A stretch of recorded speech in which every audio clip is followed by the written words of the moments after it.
Hi, I'm Danyelle Campbell and I'm here at Busby Ranch in Millsap, Texas. And right now we're gonna go over one of my favorite drills. It's my circle, don't judge the circle, but it's my circular tire drill.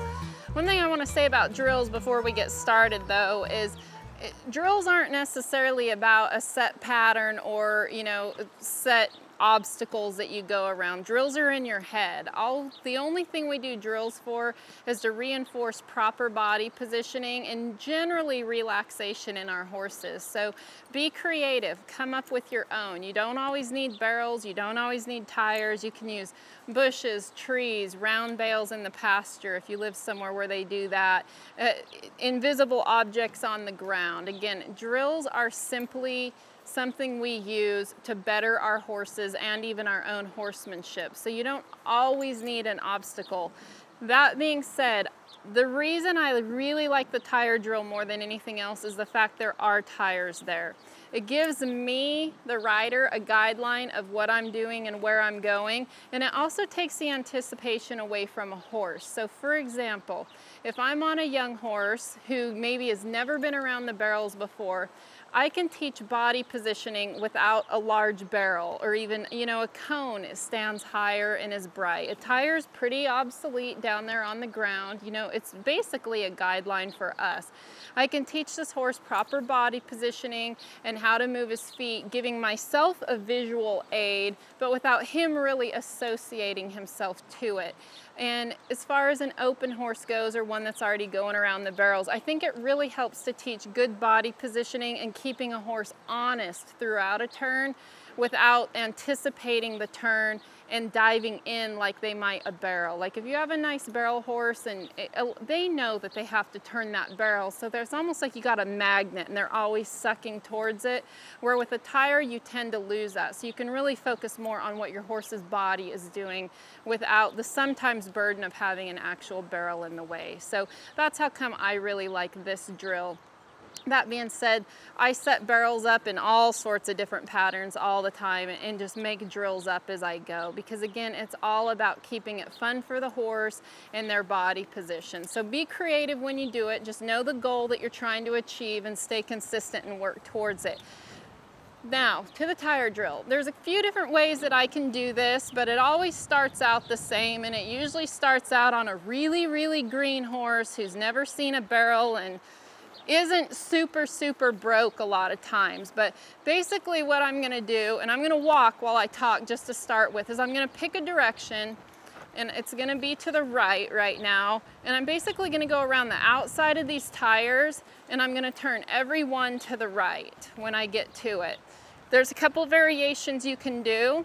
In between tires, you can hold bend in this horse's body without letting him flow out or move in. If you want to work on a horse holding their shape and keeping a frame and keeping their shoulders up, that's what you would do. So when I turn this tire, and I'm going to look to the next one just like it were a barrel, give my horse pocket, and what I'm going to do is I'm going to keep the tire in the center of my circle. You'll notice maybe this horse, he kind of does tend to get a little sticky in his shoulders.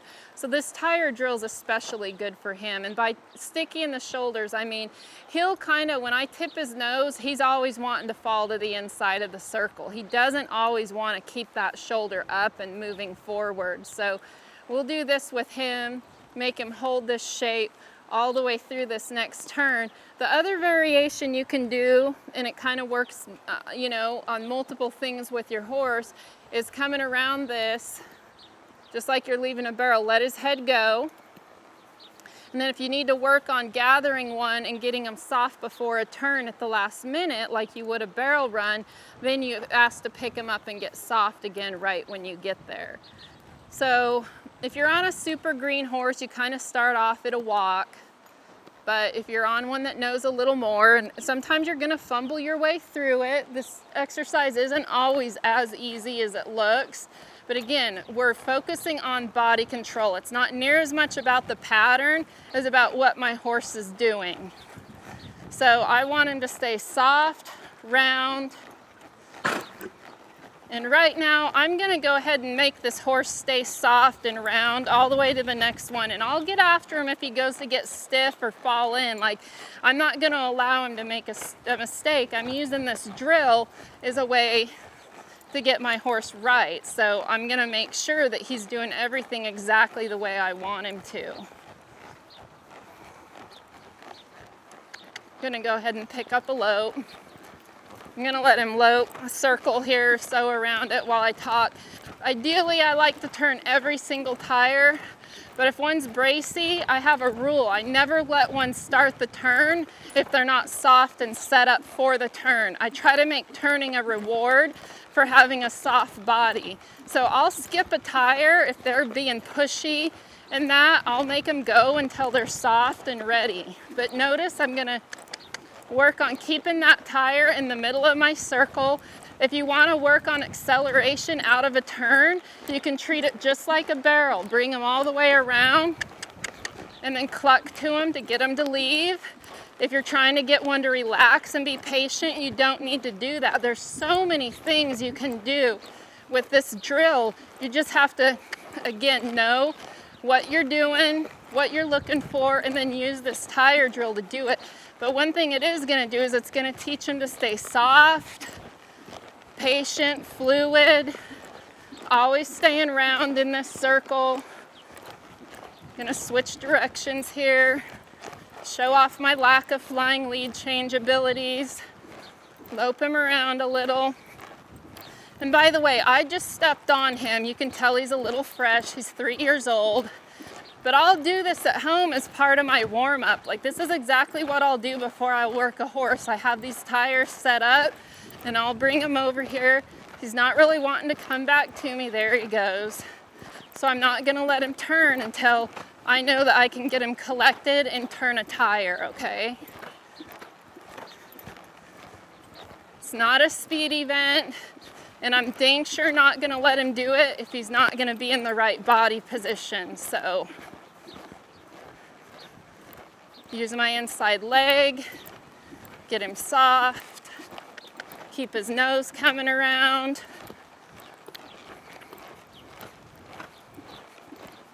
And basically, he's just having to listen to me. I mean, he knows there's tires here, but again, it's not like a barrel.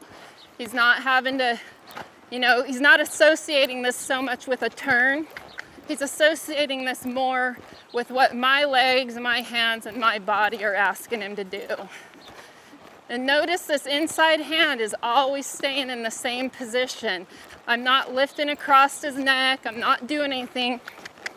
I'm keeping my elbows bent, my hands right here, guiding his nose around, using my inside foot. Anytime he feels like he's floating out, I'm just gonna drive him forward with both legs. Whoa. Okay, so that's one variation. There's all kinds of ways to do this. Have fun with it. Another thing I really love about this exercise is I started incorporating some shoulder control and counter arcing with it, and I generally just do it at a walk and a trot. These tires are set up, I'm gonna say between 25 and 30 feet apart. It's a pretty good distance if you really wanna work.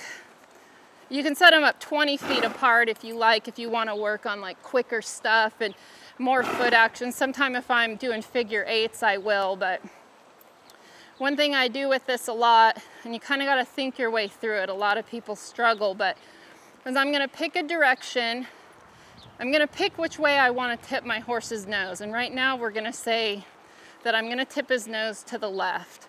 So everything I do is going to be with his nose tipped to the left. So I'm going to turn this tire, and then I'm going to come to the outside of the next one. This is important, and I'm going to keep his nose tipped and counter arc him. This is a weak spot for this horse. Like I said, he has sticky shoulders, so that means picking him up and moving him he's not great at, which is why this exercise is perfect for him. I'm never going to let his nose go Notice when I counter arc, I am bumping him a little with this hand, my right hand, just to aid me. But for the most part, I'm only using my left rein and I'm keeping my left hand on the left side of his neck. I never want to cross over his neck. No matter how much I'm struggling, I'm going to use my foot to move his body. I'm not going to cross my hand over his neck. As soon as I do that, I lose my rib control, okay? And what we're trying to do is keep this horse loose in his ribs so we have shoulder movement. And you'll see, like when you counter arc off of this tire, see how he's nice and round and his shoulders are picked up and ready for the turn? That's the other great thing about this exercise, is you're making a horse follow their shoulders around, but you're also teaching them, hey, when you get to a turn, you gotta be picked up, soft, and then hold it through it. Like I said, I usually only do this part of this exercise at a trot. You can lope it, but then you're kind of dealing with leads and, you know, when you counter arc, they're switching. And I mean, some horses really master at it, but I don't want to work them so, I don't want to make it so confusing that I lose sight of what I'm actually trying to do. And what I'm trying to do is just control their shoulders. And I'm real big on forward motion. So long trotting works great for me anyways. I trot I trot more circles than I ever lope, just because I like to teach a horse to really reach with all 4 feet. And a lot of times when you're loping, especially if they get hot or nervous, they start taking short little choppy steps, and I just don't believe in that. I like a lot of reach in my horses, so trotting works great for me. Another thing you can do is put a barrel or another tire directly in the center of this circle. And you can kind of incorporate that. Actually, while I'm doing this, Katie, will you run and set a barrel up right in the middle of this, please? But again, when you're doing this, this is the part of the pattern that is pretty important. My circle is going to the counterclockwise left, but his nose is always tipped to the right, okay? So you turn on the inside of a tire and you counter arc on the outside. Thank you, just right in the center. So another thing I might do is counter arc him right there, come up and let him turn this barrel. Cross over your tracks, counter arc the next tire the whole way around. Lots of inside leg, there we go. Get that body soft, get him over, turn that barrel. Cross over the tracks you came in on, that way you made more of a complete turn. And now the turn is easy and it's a reward. He has to work out here counter arcing, but the barrel in the center, hey, hey. This will happen sometimes. There we go, just a little reminder that he's got to give his head and move forward at the same time.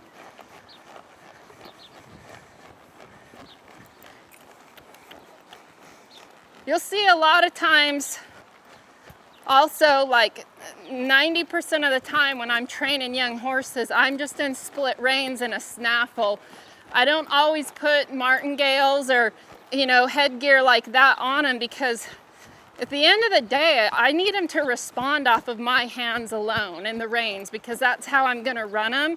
So I need to get him soft. If I'm really struggling, or the horse is, I might put a martingale of some form on occasionally. I certainly have them, but for the most part, I just want to use my hands and my legs to create softness, forward motion, without putting any kind of martingale.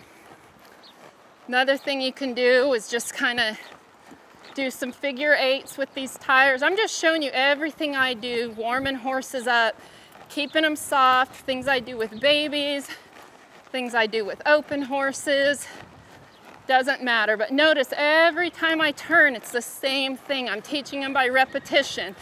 Inside leg, inside hand, get soft in your body, move forward the whole way through your turn. I never go too wide, but I'm never on top of it. The reason I don't turn too tight is because the tighter a horse turns in this slow work, the choppier, shorter their steps are. It's just like if you get off and you're gonna run a circle and I say run the smallest circle you can, you're gonna take these short little choppy steps running a super tight circle. And now if I'm like, okay, now go run a 10-foot circle, your legs are gonna reach, and that's what I want a horse to do. So I keep them far enough away that they're still able to reach out. So this is the tire drill. Like I said, you can incorporate a lot of things with it, but it's something that I use almost every day on every horse. I mean, it's really been invaluable to help me get the body positioning, the softness. A horse is quiet when they do it, or at least will get that way really soon, because they're not associating it with barrels or the barrel pattern. So I think it's just invaluable to use in your training, and probably because of that, it is my favorite drill.